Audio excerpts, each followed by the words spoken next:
Hey guys, how are you?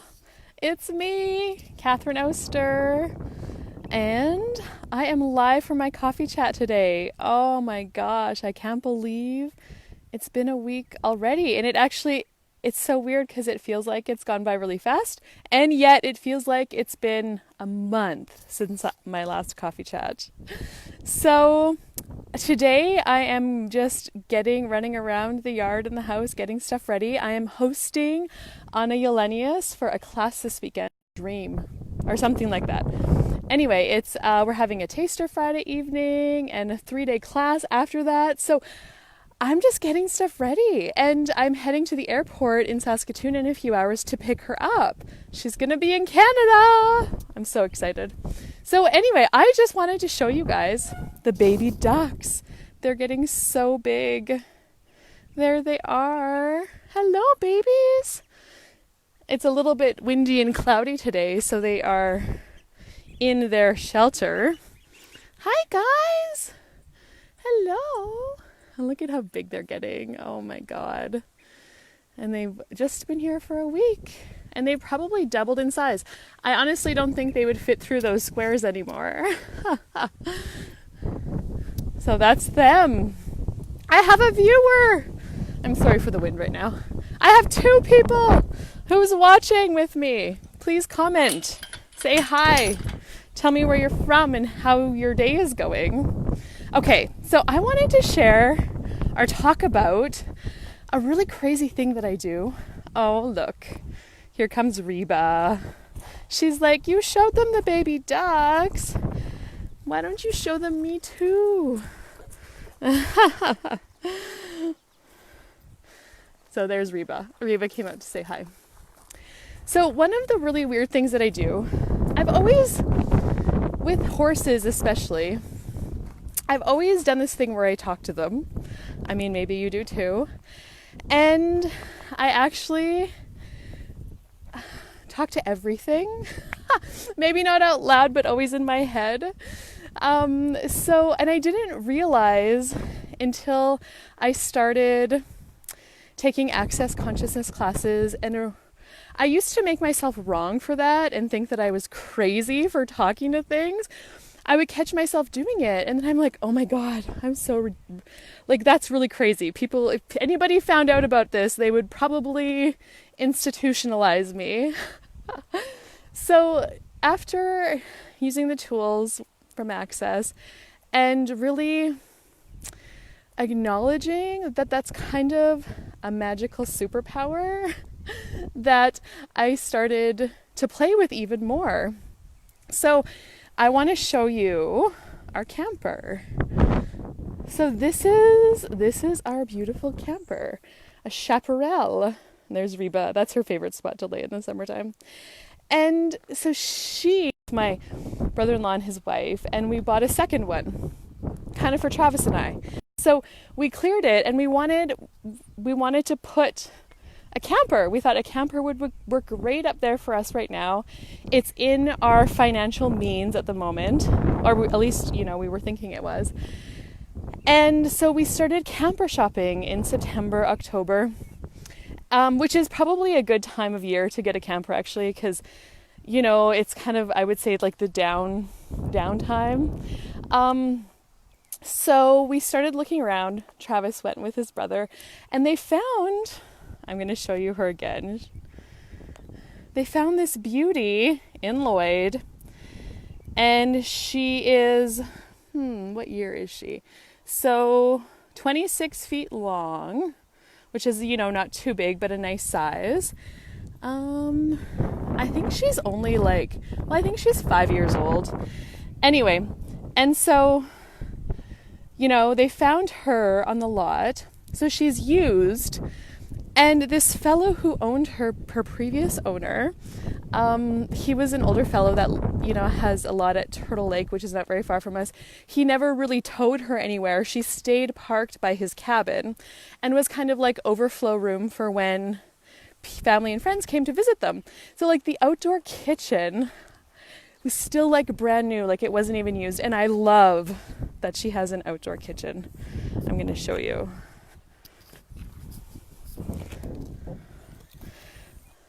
Like the grill still has the plastic on it. Like, not even used at all. Everything is like super clean. You can tell that, when things have been used, they have like scratches, like never been used. Oh my God. And I was asking for a camper to show up within our budget, which is not a new one. We didn't have like $60,000 to spend on one. But we were shopping around. Oh, there we go. Okay. So I went and found her, and she was exactly what we were looking for. Like, really nice quality wood. I would say a fairly top of the line. The floor plan that we wanted, which was like bunk beds in the back room for Trace and Helena. The master bunk in the top. And a nice spacious shower bathroom for a camper.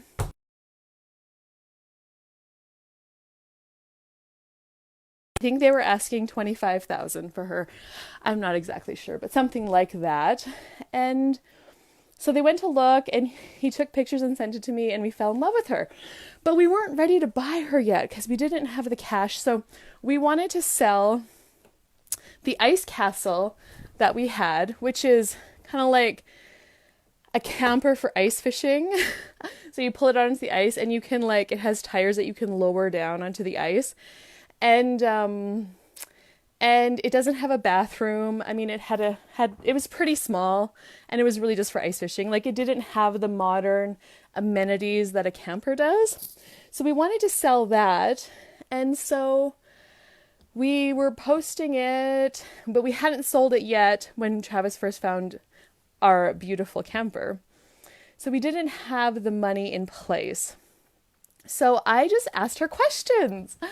I just thought about her, and I was like, hey, would you like to come and be a part of our family? And it was like, yeah. She was like, yes. And now this is where the really crazy comes in, I know. How do you talk to things that don't talk back to you? Well, I think questions at them in my head. Hi, Liga. Oh, my tan is amazing. That's from all the grass cutting. And thank you. So you ask them questions in your head, and then I usually get like an answer in my head, yes or no. Or, again, using the tools from Access, you learn about light and heavy, how things feel energetically or perceive things energetically. So anyway, she told me, yes, I want to come and be a part of your family. And I was like, okay, well, I told her like we wanted to sell the ice castle so we could, transaction the money to buy you. So I asked her to contribute to the ice castle selling, and I asked her to contribute to her coming to be with our family. And I also asked her to hide herself so nobody else would buy her, which was kind of a tip that I got from Glennice Hughes. And so within a week after that, our ice castle was sold. Somebody just phoned Travis and said, hey, we're coming to get it. They showed up with cash, bought it, and we're like, oh my God, okay. So now the other thing is we were in the middle of harvest, so it's not always easy to just pick up and go get a camper. But we had a rain delay, and we got the check, and we're like, hey, we're going to go buy our camper now. And so we go into town, and we were like, I don't know, I was thinking we could bring her home that day, but anyway, we met with the salesperson, and I asked her if we could get her for a cheaper price, and she said yes. So we negotiated, and we did. We got her for I think around $20,000, and then cool. So we couldn't bring her home that day. We had to get a hitch for a truck, and they wanted to do another once over. But while we were there just to play, there was a couple of other campers we looked at, and none of them was her. None of them really they didn't have the energy that she has. We looked at cheaper ones and we looked at more expensive ones, and it was just not her. Like, she was like, I want to come be in your family. And I know it's crazy and I love it. So anyway, so we had to wait 3 days before we could pick her up after we said that we were buying her and we paid for her. So those 3 days later we go in, and it was funny because after we sold our ice castle, she was listed on the RV business's website. So after we sold our ice castle, before we found the RV place, we went onto the website to try to find her and see if she was still listed for sale. And we couldn't even find her. It was really hard. And I asked her if she was still there, and she said yes. And I'm like, okay, well, show me where you are. And then we found her on the website. So I'm like, interesting. So after we had made the deal, we're buying her. And they didn't take the posting down from the website. And when we went to pick her up 3 days later, the salesman told us that they had like 3 or 4 calls about the same camper after we had already bought her. So it was it was like she showed me that she hid herself, which is why I couldn't find her on the website after we had sold our ice castle. And then the people that phoned about her after, it's like she popped out of the website, and it was really cool. It's like getting feedback that I do actually talk to things and they do magically contribute. So anyway, so we got her home, and we're so excited. We haven't even really used her yet. She's sat parked here all winter. So I was getting her ready today because Anna is actually going to stay. Well, so this is her again. And so, I love talking to things, and I love asking for them to show up for me, and that's some of the magic that I do. It's weird and interesting, and I wonder. So if you're kind of a crazy like me and you talk to things and they actually, what if you're not crazy? What if you're just magic? So anyway, just because you talk to things doesn't mean you're crazy. It might just mean you have some capacities with things. And just because things aren't really like alive, like they're not an animal, they don't have blood or organs or a heart that beats like my Ranger or a quad.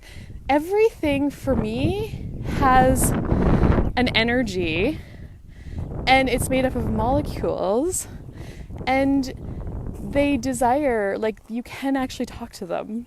So anyway, if you want more about that, I would suggest taking a bars and foundation class or one of, another class, or yeah.